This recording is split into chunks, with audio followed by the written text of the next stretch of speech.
Greetings. I am Lenora Saste with I Taught Before, and I am preparing my.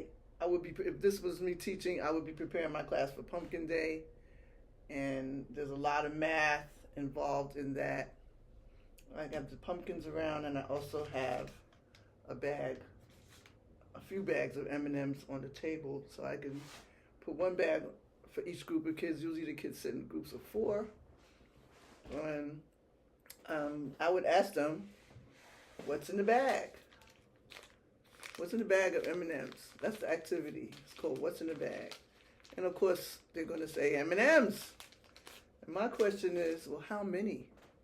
How many M&Ms are in the bag? We're doing some estimation when it comes to this.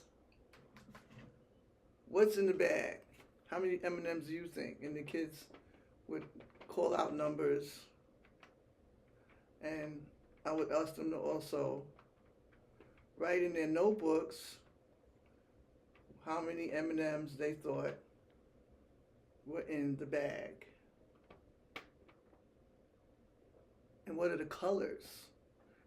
Without even them, they don't have the M&Ms yet. They still over here with my pumpkins, and they have to remember and predict what colors were in the bag. You got red ones. Somebody's going to say blue, which is a very new color for me. Green, yellow, maybe orange. Somebody might even yell out purple, brown, whatever. Whatever they say, I'm going to write it down. And my other question would be, well, which color do you think which M&M color is the most in the bag? And to just put a check number. So somebody might say green, because the green and yellow M&Ms, they have commercials. And just put a check next to the one you think has the most those colors in the bag. And how many M&Ms do you think are in the bag? This little small bag of M&Ms. And they would come up with a number. I don't know, 43. They would make up the number and write it on their notebook paper.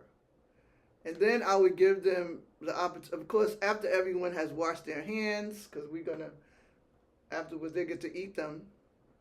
And make sure they're plain M&Ms, because a lot of children have peanut allergies, so you don't want to be giving them the peanut M&Ms, the plain M&Ms, and have them wash their hands before they start handling the M&Ms. And then they're going to open the bag, count them, see how many altogether, and then sort them into the different colors, write the numbers next to it. And then I would give them a graph paper so that they can graph the colors with crayons. It's a real fun activity. After they have their numbers, they get to eat the M&Ms and continue on that. And this is my precursor to my Pumpkin Day activity.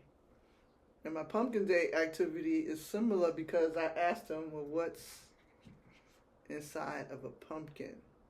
And then we go from there. And I have all kinds of different size pumpkins here.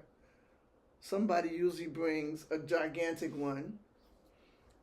We do all kinds of activities with them. Before we do the pumpkins, we'll do an apple, which children are more familiar with because they see them around, but they don't necessarily eating them like the way I do. My favorite one is the green one, and it's delicious. The kabocha pumpkin. So this is an activity that you can do with your kids. They love it because they get to eat the candy. And then afterwards, we can talk more about Pumpkin Day. I'm Lenora Saste. I taught before. I know some things. I hope I can teach you some of the things that I know about teaching. Have fun with this. Peace.